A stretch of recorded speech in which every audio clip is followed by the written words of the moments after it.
Okay, we're recording. This is Marty Wilson speaking. I'm sitting here with Edie Stevens, and it's June 2nd, 2022. I'm at the Monroe County Historical Association. Amy's here with us and Tanya's recording for us. And we're here to talk about Edie's life. Apparently you were not born in the Poconos, is that right? Where were you born? I was born in East Orange, New Jersey. And your parents were?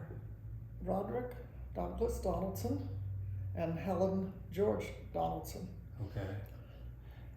Now you mentioned before we turned it on that was it your father bought a piece of property in 1916 and then you started coming to the Poconos when you were a young girl? Yes, he bought our farm in 1916, part of it in 1916, added on some pieces over the years. We had about 105 acres when he died, left it to my mother. She died in 1969, left it to me. So Where is it? Paradise Township. Okay. Forest Hills Run Valley, a tributary to Paradise Creek. Okay. So when you said you were coming to the Poconos as a girl before you turned 5, that's where you were going to the farm? And back in those days, Mom and the kids came for the summer. Dad stayed in Montclair and worked in New York. Came out weekends. And what years are we talking about here? I was born in 1938, so summers of 39 through 43, Okay. or 4, probably All right. 43.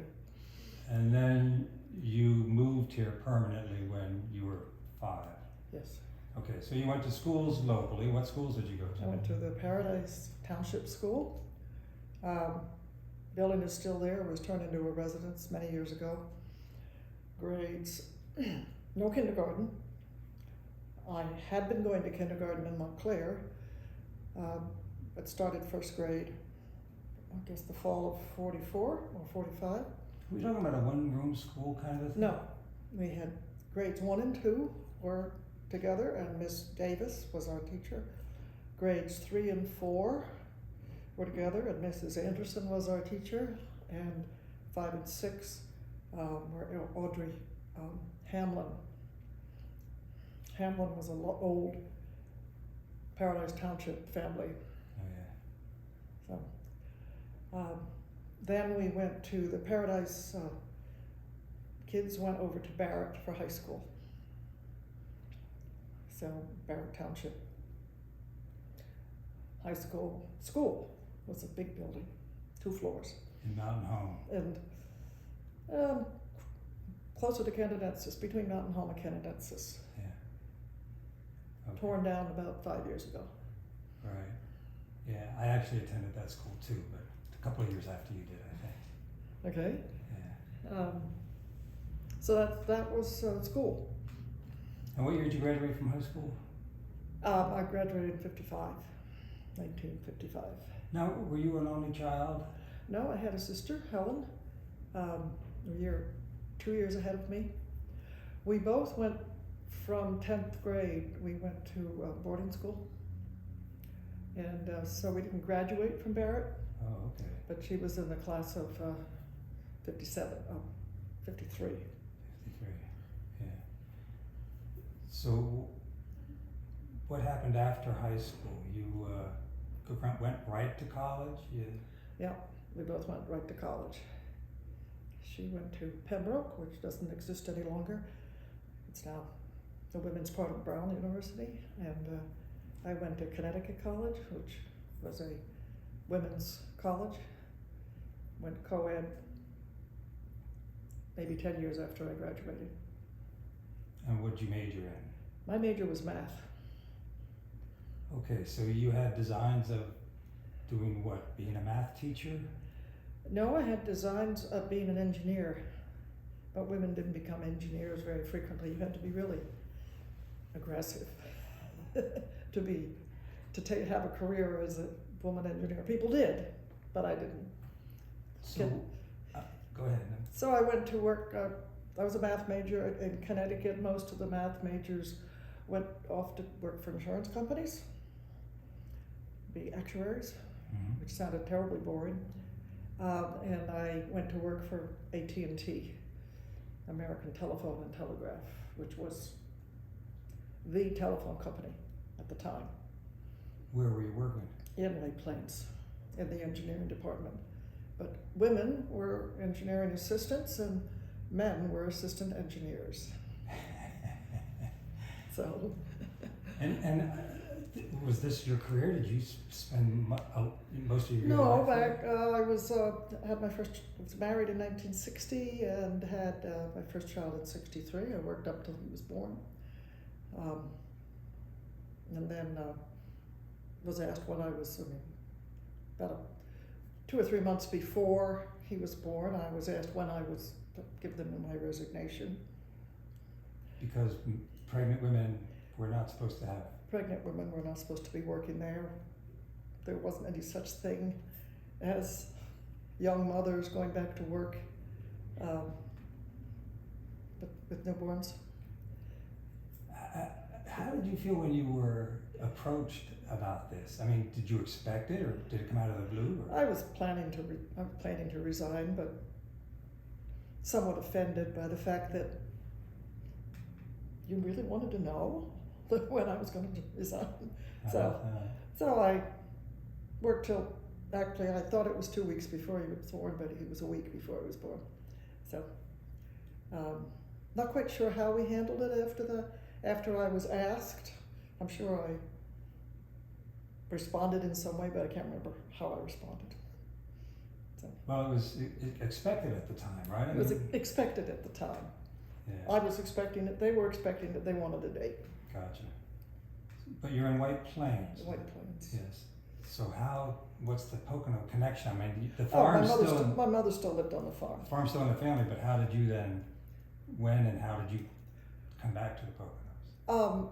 In 1977. My husband was in a business dealing with the airlines. He decided to open a branch or another. It was ground support equipment for the airlines, and that's the stairs and the conveyor, the catering trucks and the bag conveyor belts, all of that's what he manufactured and sold. And so he had a contract that he thought he could do here. So we moved back to the farm in 1977. Our children were going into 6th grade and 9th grade. And you did not work at that point? I did not work. I was doing his bookkeeping. You were working for your husband, essentially. I remember when he bought or leased the Wyckoff Edinger building, which was just north of Stroudsburg, just off 5th Street.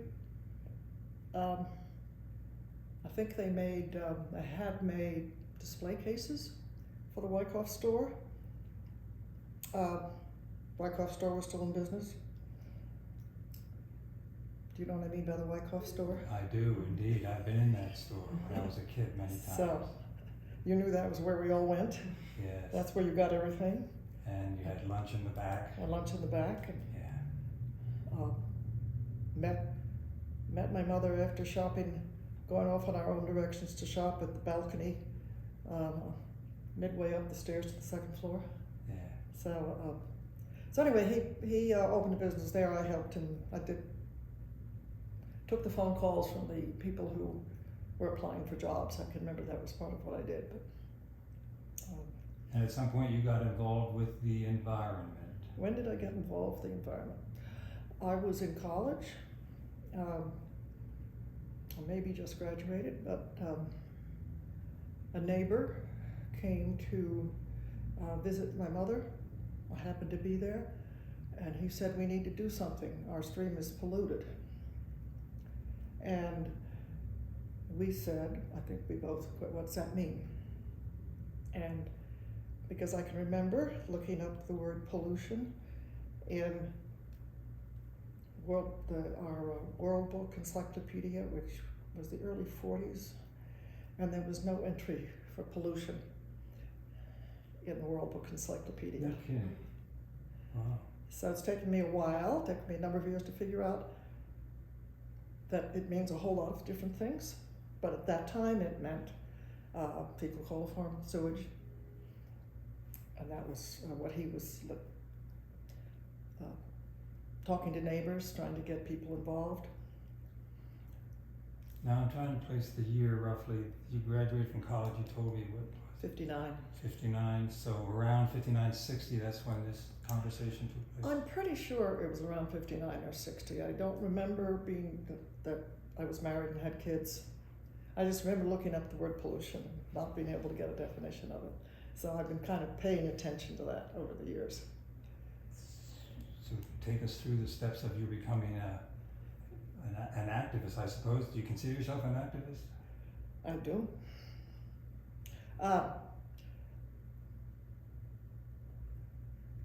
So his concern at the time, I didn't really realize specifically what had happened, but his concern was sewage coming from the borough of Mount Pocono.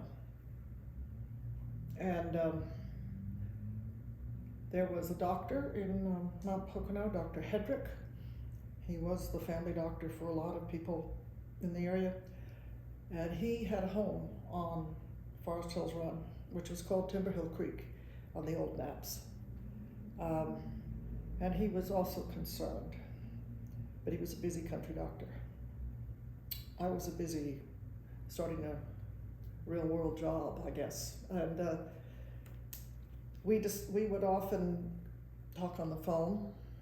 He would take samples of the creek and send them off to wherever you sent them off for fecal coliform, and the results were always TNC, too numerous to count. And kind of went along that way for a while. Now this is Mount Pocono. Was there a sewer system in Mount Pocono, or how did people deal with? I never did not get into that kind of education at that time. They have a sewage treatment plant now. I think I have heard anecdotally that had to do something, so with sewage running down the gutters. I don't know exactly what happened or when, but this neighbor was a guy a little younger than I was, and an avid fisherman who'd grown up fishing in this creek, and I've since learned that yes, at that time, the early 60s, fecal coliform was the pollutant of concern.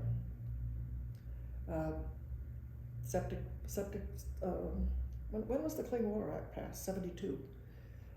Sewage treatment plants got built after the Clean Water Act was passed, the Federal Clean Water Act. Pennsylvania had a clean streams law before that, but it wasn't involved in policy about. I just knew that there was something here to take care of, but I didn't know quite what to do. So that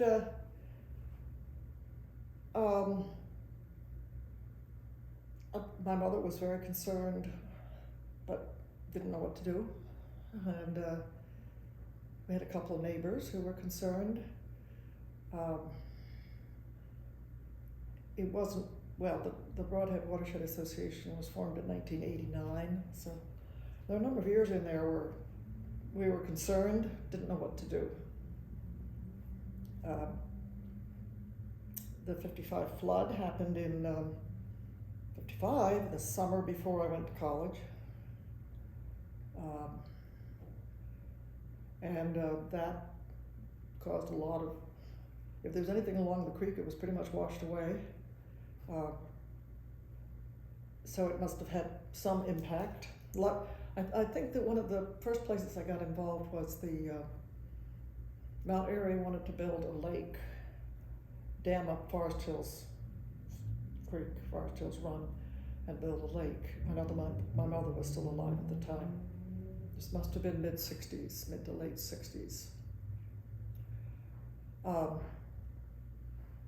Because of so many dams going out in the 55 flood and causing the damage that happened at the camp in Antelomic and then the here in Stroudsburg, there was a lot of feeling that we didn't want more dams.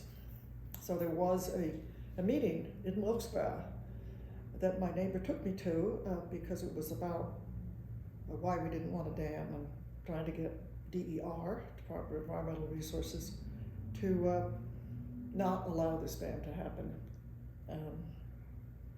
It happened anyway, but long story, but conditions were put on the permit that had to be met because some Penn State University professor came in and said, if you do these things on the discharge from that dam, everything will be fine in the creek.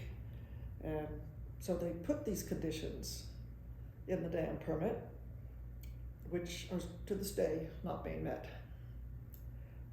And So, has the dam negatively affected the quality of the water? very much so. Yeah. In Very what much way? so. In what ways? And dams do. Lakes are, the dam holds back the water, warms the water. Lakes have warmer water. Mount Airy eventually built a sewage treatment plant for their facility, discharging right below the dam, and for years, DER would say, we can't tell if it's the dam or the sewage treatment plant that's killed your stream, but so we can't make them do anything. That's at least my interpretation. Nothing happened. Nothing happened for many, many, many years. Because of the impact, yes, the dam has had detrimental effect on the stream, so did the sewage treatment plant. So, And is the stream still dead today? no. Well, DEP has what's called its impaired streams list. Impaired streams? Impaired. Impaired streams, yes. Impaired. Okay. And Forest Hills Run is still on the impaired streams list. And so this really was my education and the start of a Watershed Association here. A lot of the fishing clubs were equally concerned about what was happening to streams. Water quality was declining, less fish, fewer bugs, less fish. They were very involved with starting the Watershed Association. Were you instrumental in helping to start it, or were you? Yes. Can you talk about that a little bit? Who came up with the idea? Who were the people involved? Well, there were watershed associations that had formed down in southeastern around Philly. And one of the oldest was the Wessex Watershed Association. One of the first executive director for the Wessex Watershed Association, a guy named Tom Dolan, was a member of a couple of fishing clubs here in the Poconos. I don't know really when, who decided that we needed a watershed association. They formed something called the Broadhead Protective Association. It was five or six fishing clubs.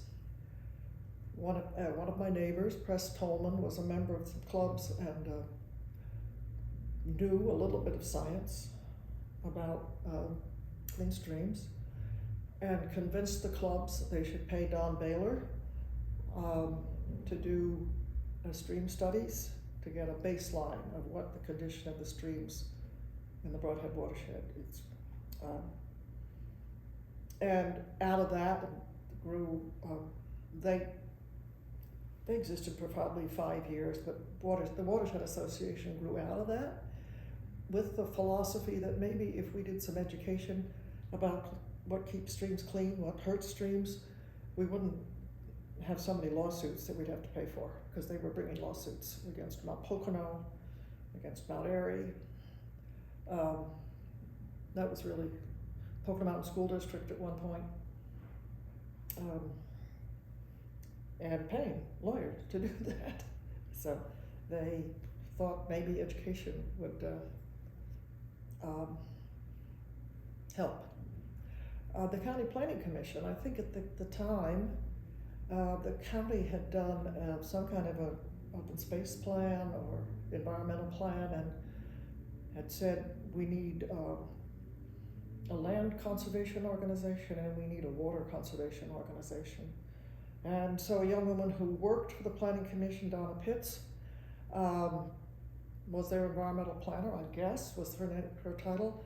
And she did a lot of the legwork that any organization needs to start, to keep going, to get its 501c3 designation, to get us to hold meetings. You have to hold meetings. You have to advertise. You have to put up signs. You have to issue press releases. All of this is a lot. I'm sure Amy can vouch for this. There's a lot to keeping an organization functioning. You can get a name and sit back, but that doesn't really mean you're doing anything. So Donna was very involved with both the Land Trust, which is the Pocono Heritage Land Trust, and I was a founding member of both the Land Trust and the Watershed Association. But Donna was really the person who gave it legs.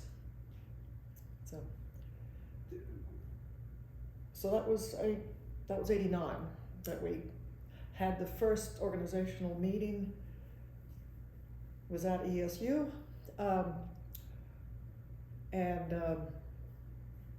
remember we had a poster that said, if you live, work, or play in the Broadhead watershed, you should come to this meeting.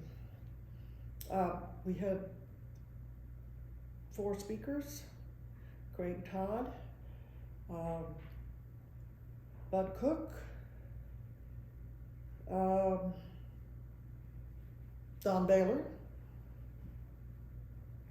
and I'm not quite sure, I'm pretty sure there was a 4th speaker, maybe it'll come to me. I know that a lot of fishermen came, hoping that Don would reveal the best fishing spots in the watershed.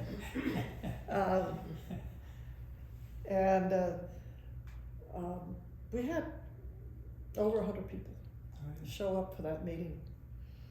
And it was kind of like, here's the story of the Broadhead. Should we form a watershed association? That was the purpose of the meeting. The Wissahickon Watershed Association put out a very nice little booklet about, so you want a watershed association, or your valley needs a watershed. This is what you need to do, steps through A through Z. Very helpful. And of course, having Tom Dolan as part of our steering committee on our first board. Another person who was very instrumental was Dick Shackleton, a New Jersey lawyer from Long Beach, who was a member, president, very committed to the Henryville area, Paradise Valley. He loved Paradise Valley. He could get quite sentimental about Paradise Valley. And that kind of formed around the Henryville House. That was one of the original places that fishermen stayed. And I remember Dick got his lawyer friend from Milford, Sandy Beecher, to draw up the articles of incorporation and the IRS paperwork and whatever. He spelled it Broadhead's Watershed Association, but because in those days all the fishing clubs spoke of the stream as Broadheads, as his apostrophe S. This was Mr. Broadhead's creek, and the Paradise was known as the East Branch. No, I'm sorry. The Paradise was known as the West Branch of the Broadheads Creek. And Antelomic, there was a hotel in Antelomic that was one of the gathering spots. There's a club formed in 1890 called Swiftwater Preserve, and their gathering spot was Swiftwater Inn, which is gone. Then there's several clubs on the what we call Broadhead Creek, which starts at Antelomic and goes up towards Canadensis, Skytop, Buck Hill. And they had some farmhouse or some boarding house, whatever. They all had a center, and there was a bunch of guys that wanted to fish. It wasn't conservationists necessarily. they had to learn that if you want to fish, you better take care of your water. So that's kind of how the Broadhead Watershed Association came about. So there's a lot of enthusiasm at the beginning, 100 people, you said, right? Yes. Has it maintained, has the club maintained that level of enthusiasm? Yeah, there's over 500 members No now, kidding. and some people will count a club with 30 members as 30 people. I just count them as one, but we have, the fishing clubs have always been great supporters. There was early on, well, John Riley was an early president. John Riley was an accountant, office in here in Stroudsburg and in Mount Pocono. He gave us our first office space, a small room in the basement of his building in Mount Pocono. He was an early president. He was our treasurer for years. And next door to that, to our small space, oh goodness, was a guy named Bill, who was a financial planner. He also was very instrumental in managing the finances, such as they were. An early president, well, maybe after 10 years or so, was Paul Canaveri. Paul was a district manager for PPL, and Paul's job basically was be a good guy in the community, I think. Maybe he wouldn't describe it, but that's what Paul was, being a good face of PPL in the community. His degree was in forestry. But anyway, he had obviously had management training that said, you heard the term management by objective? And his objective was firm financial footing for BWA. Whilst he was president, he set up our first corporate level of giving called Adopt a Stream Sponsor. And so we probably are up to about 30 Adopt a Stream sponsors now. We've changed the name of the program to Conservation Partner, but that's 500 and above giving. Chuck Hannig, who's a local developer, Spread Eagle Associates, was an early president and was very, very instrumental in introducing us to the business community, who might think that we're there, and some do, of course, think we're there to stymie their projects. But Chuck was a great president. Try to think of some of the other early names of people who were well known in the community.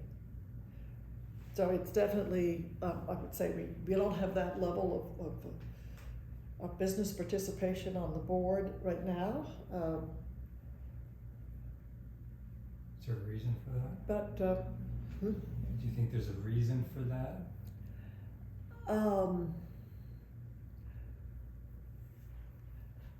No, I don't know that there's a particular reason for that. I think it's more, I think we always had a working board. So people like Don Baylor, I don't know if you know Don. Don taught English at Stroudsburg High School, and then after he retired. He sat in that chair a couple of weeks ago. Oh, did he? Yeah. So I don't know if he put Broadhead Watershed Association as part of his history, but frankly, he's the only guy doing stream studies in Pennsylvania or New Jersey or New York that I would trust to give me honest answers. Yeah. So Don was a president several times. One of our 10 years ago, a guy named Rob Sedwin was the president. Rob was in sales, not a local company, but he developed our first dinner gala, which is now a tradition with a auction, silent auction, which raises money for us, and having a big party.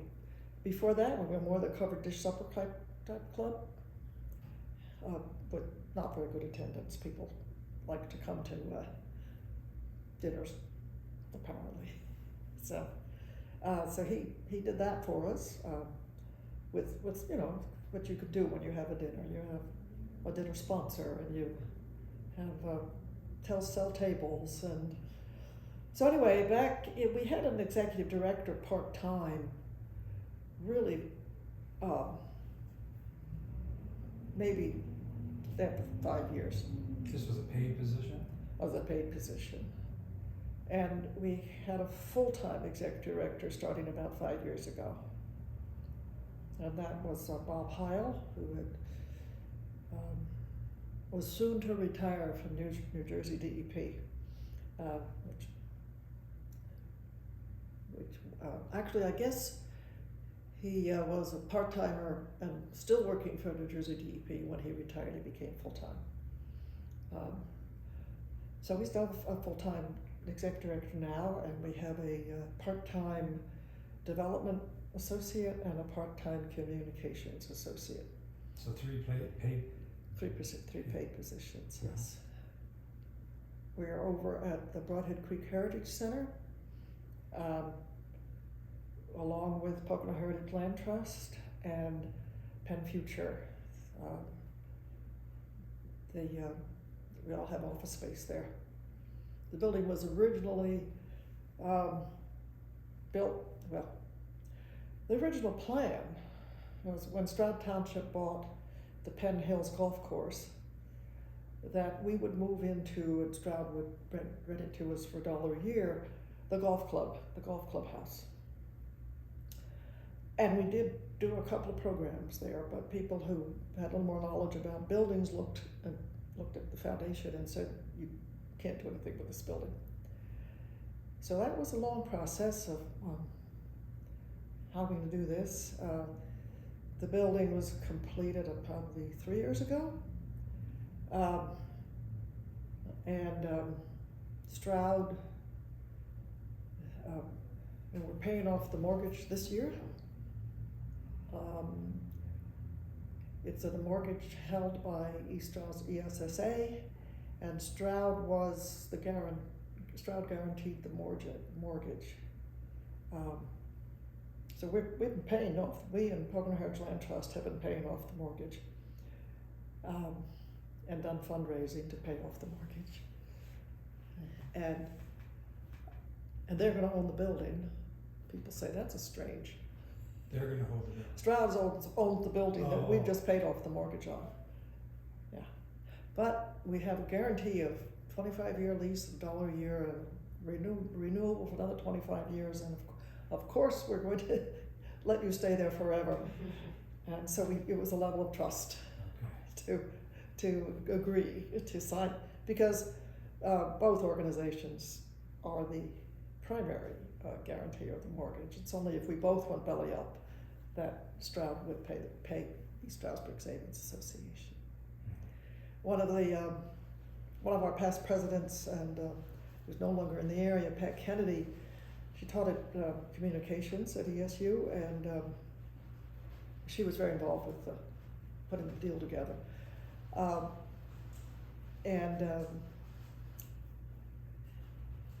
did it go off on that? I don't know. Anyway, Pat Kennedy was a good president in terms of getting this building idea going. Oh, I know what.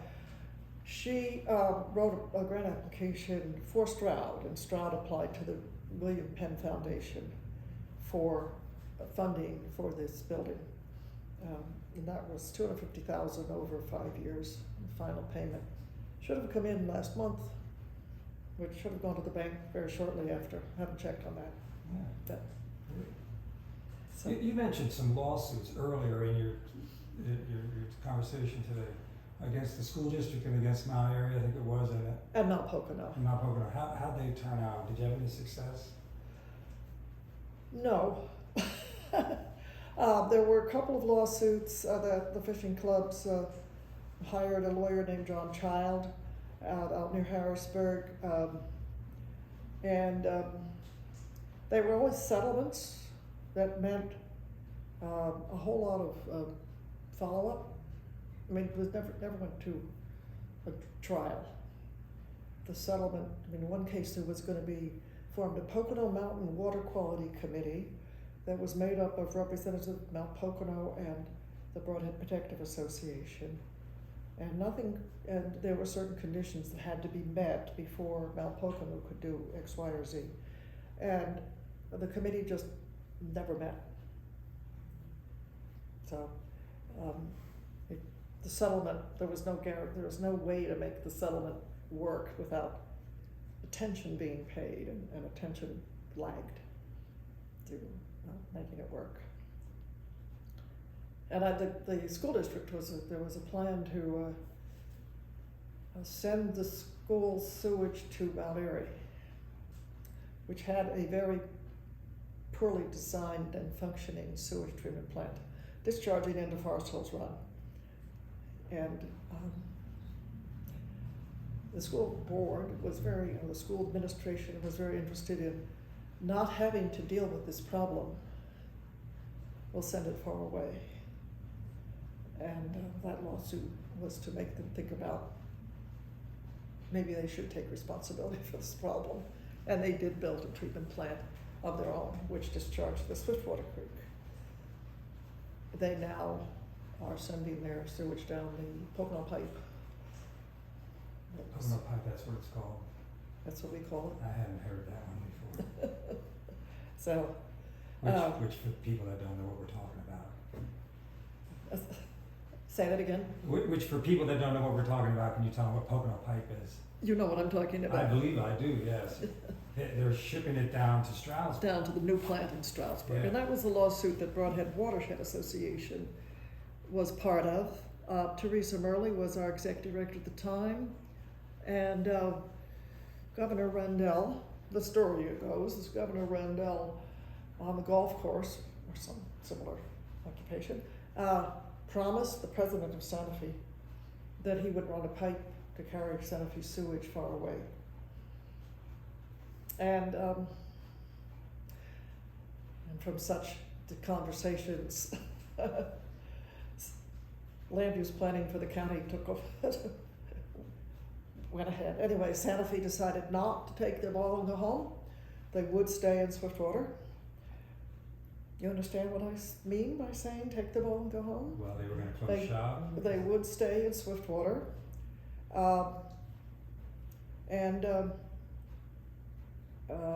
This pipeline was a fight that went on for several years, trying desperately to get Pocono Township to sit down with Broadhead Watershed Association and Penn Future, which represented Broadhead Watershed Association in the lawsuit, did every possible thing that could be done.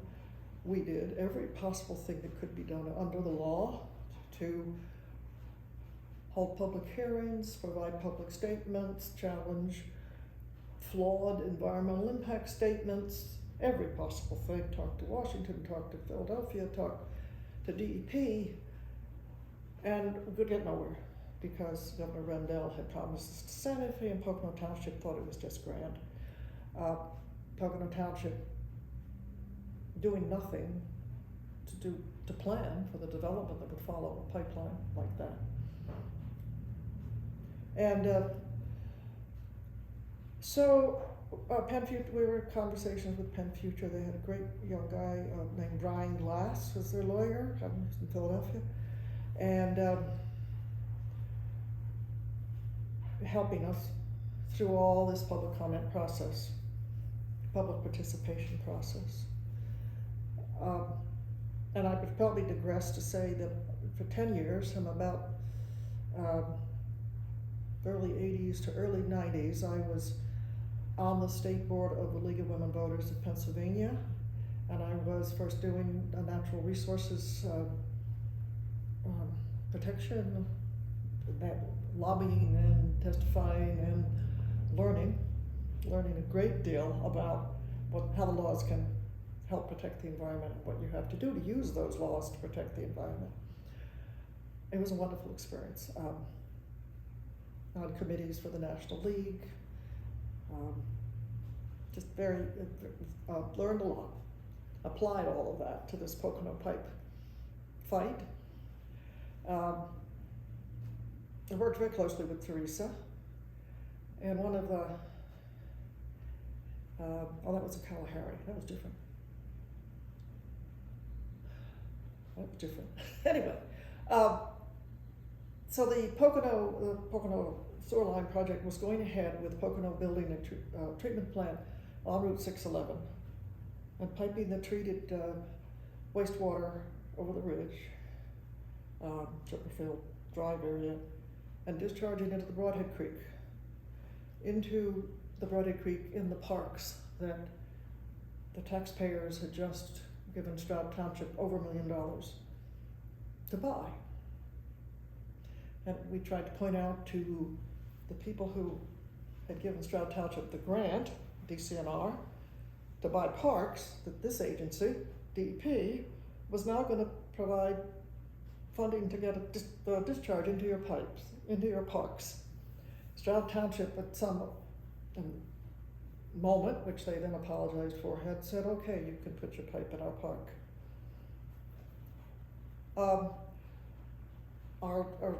This was all going ahead, permits were being issued, and Brian Glass found a flaw in the permit application that Pocono Township had applied, had filed. Their lawyer was Arcaro Hess Associates, and appealed the permit decision based on the flaw, something was lacking, something you didn't do in your permit application. And Penn Future's approach, which was actually our approach, was let's sit down and talk.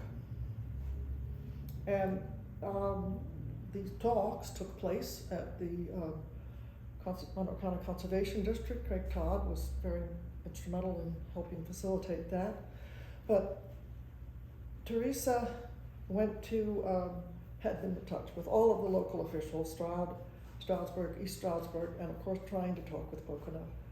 And found this, when Penn Future advised us this is what we could do. Teresa stopped in to see Stroud Township officials and said, we're gonna sue, and they said, can we join you? And they joined, Stroudsburg joined, East Stroudsburg joined to appeal this permit decision. What year roughly we're talking about? When are we talking about? Seemed like yesterday, but it was probably close to 10 years ago. 10 years ago? When was the Stroudsburg plant built? I don't know. Because the decision was Pocono would not build the plant. All Pocono would put money into building a new plant in Stroudsburg, which was sorely needed. There would be a Broadhead, a new authority created, made up of Stroud, Stroudsburg, Hamilton, Pocono, that would be in charge of the plant, which is the Broadhead Creek Regional Authority.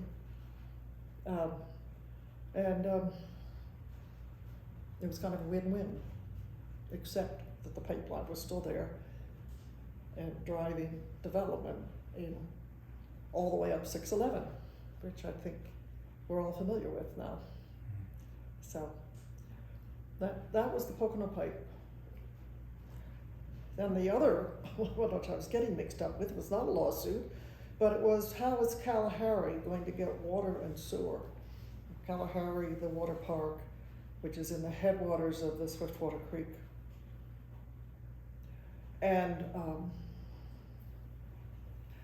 they were to send their sewage in the Pocono pipe to Stroudsburg, but they were going to take water out of wells that had been developed when Pocono Manor Investors, Inc. thought they were going to get a gaming license. And they had deep wells, and they had, I don't know how, they were pretty high yielding because of the size of the casino they were going to build. Then we did a lot of research, found the 14-page letters from the hydrogeologist, because every time you do this, you get a hydrogeologist to tell you there's enough water there to do it. And about the next to the last page of the letter, the hydrogeologist said, and there may not be enough water here for your needs, and you should interconnect with other water systems in the area. Of course, there are none. A number of us had been at a Pocono Township Planning Commission meeting prior to, as a part of this. We had said, here's a lot of the evidence that we've found about why this is the wrong decision. A member of the Planning Commission, Bob Demarest, who had retired as teaching at Pocono High School, said, well, I can't possibly make a decision when I have all this information to review. So they didn't make a decision that night. They decided to hold a meeting with all the experts to explain all this information that BWA had just presented to them. And I was not at that meeting, but Teresa was. And everybody's saying everything is good. All of our studies say this is the right thing to do, and we should go ahead and take water out of the headwaters of Swiftwater Creek and put it in a sewer pipe and send it to Stroudsburg. Teresa, the hydrogeologist who wrote this letter, was one of the experts, saying everything's fine. It's all good. You can do this. Teresa had, of course, had a copy of the letter, asked him to read the paragraph on page 13 that said, but really there's not enough water here for what you want to do. And the meeting ended. Okay. And I figure every hydrogeologist puts that paragraph on page 13 of his letter, just to be sure that he's covered.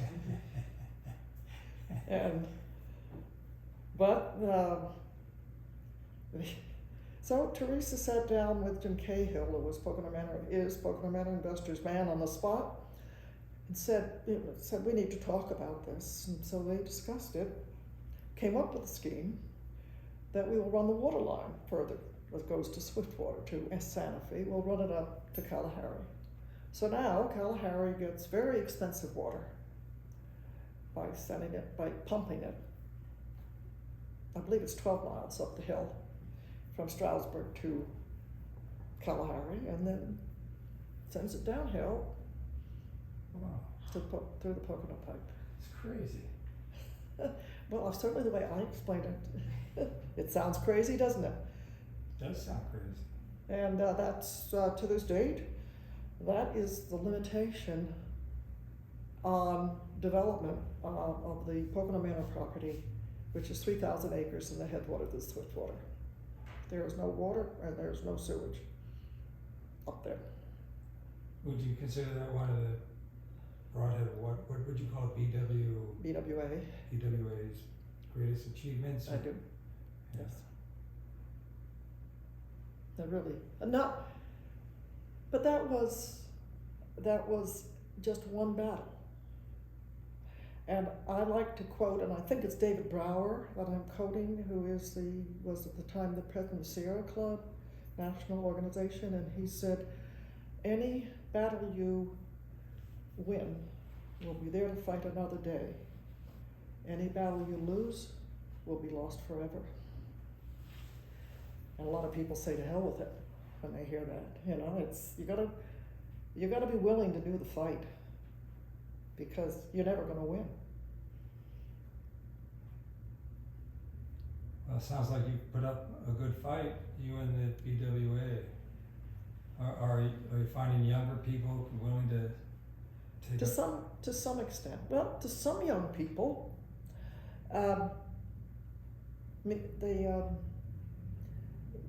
PHLT has, three very good staff people. Louise Troutman is the executive director, and they have a young guy, his name is Mark, I believe, Matt, who's their preserve manager, and another young guy, Glenn, who is land protection, which means his job is to find more land to protect and help get the funding for it. Penn Future has two young people. Abby Jones is their legal department, and Donna was Penn Future formed this Our Pocono Waters campaign, which is includes Broadhead Watershed Association, PHLT, and other groups in the Poconos to protect the streams that we have. We have the best streams in the state. That's what Don said a couple of weeks ago, I think, yeah. And we should be protecting them, and we should be putting that into our economic planning as well as our environment. It shouldn't be economics versus the environment. We should base our economics on what we have here to protect. So that's kind of. I don't want to keep you here all day, but these are fascinating stories. But let me just ask this question. You mentioned a couple of these fights, like with Kalahari and the Pocono Pipe. Were there others of significance that you think we should talk about today? I think we probably should talk about the final lawsuit against Mount Pocono, in which Penn Future, again, represented Broadhead Watershed Association. And it was the same thing. You're polluting the stream. You're killing the stream. And this went on for many, many years, including the couple of lawsuits brought by, I can't remember if that was Protective Association, probably was a Protective Association. But because of what we knew at the time, Mount Pocono's sewage discharge permit had temperature limits. The goal being to keep the temperature of the stream what is similar to natural conditions, which is cold in the winter and not letting it go above 20 degrees centigrade in the summer. DEP had put these temperature limits on, I think, as a result of one of the earlier Protective Association lawsuits. The only other creek in the state that had temperature limits was Spring Creek out in the Penn State area, and that probably had a group of well-informed people working to protect it. At one point, DEP renewed the permit. So we'll fix it. We'll fix your problem of your violating your permit by not meeting the temperature limits. Well, we'll remove the temperature limits, and that will make you, then you won't have a violation anymore. That's a very strange way to make people meet the requirements, isn't it? And Penn Future basically said, the lawyer Kurt Wiest is in Harrisburg, and he's basically said that, well, you can't do that. If you do that, we'll sue or whatever. There was an angry exchange between Dick Shackleton, the lawyer who had been part of BWA's beginnings, and Kurt Wiest about who knows more about protecting streams. But DEP did not remove the temperature limits, which meant Mount Pocono was in violation of their permit. And under the Clean Water Act, there's a provision that if something's violating their permit, you can bring a citizen suit, and they have to pay your legal fees. So Penn Future was happy to take that, knowing they would get paid for change. This went on for years, and many meetings. Don Baylor and I were both part of those meetings for BWA, and Mount Pocono was still being represented by RKR Hess Associates, and I forget the name of their lawyer, and reached a settlement. Fran O'Broyle was the president of the authority at the time, and he told his engineer, Sam D'Alessandro, that let's settle this and get this discharge out of the creek. And they spent a lot of money. That settlement was agreed to. It was a consent decree, which in legal terms mean it's has been enforced by federal court, because this was a federal lawsuit. I'm not really up on that, but I think because it was a federal law that we were using, it ended up in federal court. Well, it wasn't a court trial, but the settlement was approved by the federal court. And and it was a 4-stage settlement that you will use spray irrigation or land application of your treated discharge to this degree, and if the stream recovers, fine, that's all you have to do. If it doesn't recover, then you do next step, a bigger spray field. And the third step was still bigger spray field. And the final step was to add a chiller to chill A chiller the to chill the chiller water. to chill Like big ice the cubes or discharge. And last year was the last April, year ago April, was the first of their using their spray field. So last summer was the first full summer of using the not discharged First to the level. stream or land application. Yeah. For- Is it working, or do we know? It's working. It's an incredibly sophisticated system. I mean, every spray head has I think it's called a piezometer next to it that measures the level of water in the ground. And if the water ground becomes saturated, you shut off that spray head. The computer shuts off that spray head. It's a very complicated system. I think it cost them $70 million. I think they got federal grants for a lot of that, but their sewer rates went up. Their sewer rates went up to about what Stroudsburg and East Stroudsburg are paying now, but they still sent a letter several years ago and recently last summer to say, if you don't like your sewer rates, blame BWA. No kidding. So, but I've tested that with a number of residents whose sewer rates were going up, who said, well, there's a time you have to pay for those kinds of things, isn't there? At least the people I talked to said that. So then last winter was the first winter of the chiller being operational, because their engineer told them, you might as well bid the whole thing, all 4 stages at once, and do the whole thing at once. And I questioned that, but why not do it incrementally the way the consent decree says you needed to do it, but they did the whole thing. So now they have both spray field and the chiller operational. And I don't know if Don told you, but part of the settlement or consent decree was that they would hire a consultant to test, to do bug studies, aquatic insect studies of the stream, above and below the plant. And they've hired Don, which I'm pleased with. As I said, I trust his results. He was tested about a month ago. I've not seen those results yet. But I'm hoping that the discharge, that it works, that the stream is okay. The stream, all the studies, the poor stream has been studied so much. Mount Pocono was basically built in a swamp. Everything that falls on the ground in Mount Pocono ends up in either Forest Hills Run or Yankee Run. Then it goes through the treatment plant, and then it crosses 611, and then it goes down to Mount Airy.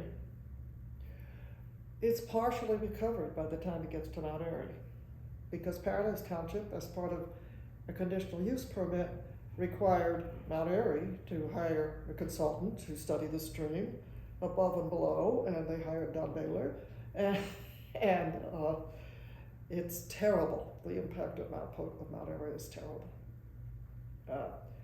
So it partially recovers, then gets hit again. By the time it gets to me, it's recovered. Have you noticed over your years living there a difference in the stream? Has it gone down then back up? Oh yes, oh yes, oh yes. I mean, I can remember smelling sewage on my property No kidding. from the Mount Airy discharge. And Mount Airy Paradise Township is making Mount Airy modify their dam to meet the requirements of the permit, which was issued in early 1960s. And maybe in the last 5 years, they're doing what they're required to do to meet the conditions of the permit. That doesn't mean the stream recovers. And then DEP issued a discharge permit that allowed a chlorinated discharge, even though chlorinated disinfection of the discharge. So I was told we would never issue a chlorinated disinfection system again. That's ancient technology, but they did for that area. Actually, DRBC did. But anyway, I'm still hoping that before I die, somebody will make Mount Airy do the right thing. Yes, there's going to be impacts, but it would be nice if we fixed what we know we could fix. So, and I'm very hopeful. And of course, Mount Pocono has could not expand their treatment plant, so could not. Kalahari had talked about sending our sewage to Mount Pocono, and then anything new that happens to Mount Pocono can't grow because they're maxed out their treatment plant, their discharge. They can't grow until the stream recovers. That's the condition of the consent decree. So it sounds like BWA has done some incredibly crucial work here in the Poconos to maintain the environment. I like to think so. What is it like today, the BWA? I know you said you had 3 people working for you.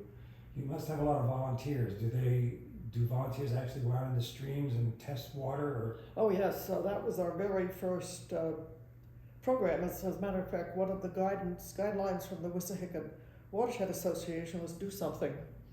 After you form, do something. And Jill Shue Smith, who lives in Barrett and was very involved. She was second president, I was the first. And she started our volunteer stream watch program. 1990. At that time, when we first formed, we were only the Broadhead, Paradise, and Broadhead through Stroudsburg. We did not include Pocono and McMichael in our territory. So it was that area that we started the stream watch program in.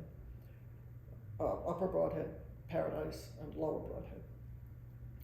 In maybe 5 years later, maybe 95, we expanded to the Pocono and McMichael area, and more recently the Cherry Valley. One of the reasons we started as just the Broadhead Paradise area was that we were formed just about the time the Pennsylvania Stormwater Management Act was passed. And that basically said every county has to have a stormwater management plan for every watershed in the county. And I was on an early committee, state committee on writing the regulations, and Craig Todd was district manager, and the Broadhead Stormwater Management Plan, which included just the Broadhead Paradise and Lower Broadhead, was one of the first in the state. The first that said, and very much a very forward-thinking plan, as in put it back in the ground where it came from. Don't send it in a pipe far away. Don't send it. Keep it on the ground. Keep the water in the watershed. I like to say, basically, but it's keep the water on your property. Then they did. There was a Pocono McMichael Stormwater Management Plan, and just recently, just the last year, there's been an updated almost county-wide stormwater plan that includes Toby Tunk and Broadhead and Pocono McMichael. Cherry is another question. Some people will say, that's not in the Broadhead watershed. Well, okay, but Cherry Creek and Broadhead Creek entered the Delaware River behind an island. And so the question is that little oxbow off the Delaware River the Delaware River, or is it the Broadhead Creek? And if it's the Broadhead Creek, Cherry Creek discharges into the Broadhead Creek this far from the Delaware. So anyway, so we expanded the Stream Watch program. As the territory expanded, we expanded the Stream Watch program, and it's probably I think we have over 100 sites in the database. Which means 100 sites that people regularly test the water? I was just trying to find, because we have Emily Rollison is a professor at ESU who is interested in water and data, actually statistics, and she's trying to find a way to present some of this information to the public, because we've never had. We have about 100 sites that have over 100 data points, and we probably have 100 sites where somebody tested for 5 months and then decided this wasn't for them. It's all volunteer, and volunteers may go out once and decide that they're not interested in this, but we keep their data. So, we have a very good volunteer. Wendy Lichty does all of our database entry, and Emily is now working with, she says, 30,000 data points, which trying to find a way to convey that to the world. So are you optimistic about the water, the future of the quality of the water in the Poconos? I think it's worth a fight. Do I think it's going to stay this way without a fight? No.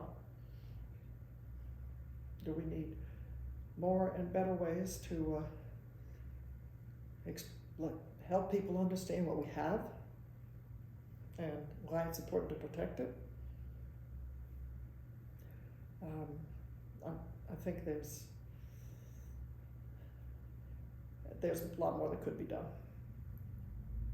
particularly at the municipal level, county and municipal level. So, do you want to talk about that, or is that for another time? I mean, yes, all I can say is more needs to be done by public entities. It's not all, it can't be done by a nonprofit volunteer organization. Is BWA connected to other, like a statewide organization, or? No, not really. There's been attempts in the past to start a Pennsylvania organization of watersheds and rivers. Back when Art Davis was the Secretary of DEP, he put a lot of funding into a statewide organization, but anybody who's part of a local organization that realize if there's statewide support, we're going to have to fund that statewide support, and power still exists, but only as a program run by Pennsylvania Environmental Council. I mean, there is Pennsylvania Environmental Council as a statewide environmental organization. There's Penn Future as a statewide environmental organization. We work with both, but in terms of local, I mean, yeah, I'll take on your issue if you provide the funding and the staff to do the work. Penn Future is the only place that is funded to litigate and lobby in your public policy. But I was on a Zoom call last night with Jackie Bonoma, who is just retired as the president, and she said in our constituency is legislators and policymakers. And I've been a member of Penn Future for years and kind of thought they should do more in terms of public education, but I guess that wasn't what they were formed for. They were formed to affect public policy at the state level and help local organizations through litigation. So I think there's a lot of people care, and I think there's a lot of young people who care. So you're somewhat optimistic, as long as the people are involved. If you have the young people coming up, there's grounds for optimism. I guess we could say that if we don't worry about the rest of the problems of the world, which we don't need to get into here. Well, I think we should maybe think about wrapping this up, but that was fascinating. Are there any questions we should have asked you? Anything that we should have addressed? I think you've covered everything. Do you have any questions? That was great. Thank you. Well, that was very good. Let's. Have I recruited members? Well, Amy's already a member of BWA. Have I recruited new members? I might join. I'm very impressed. Okay, well, I'm going to turn this off. Thanks very much. Thank you. Opportunity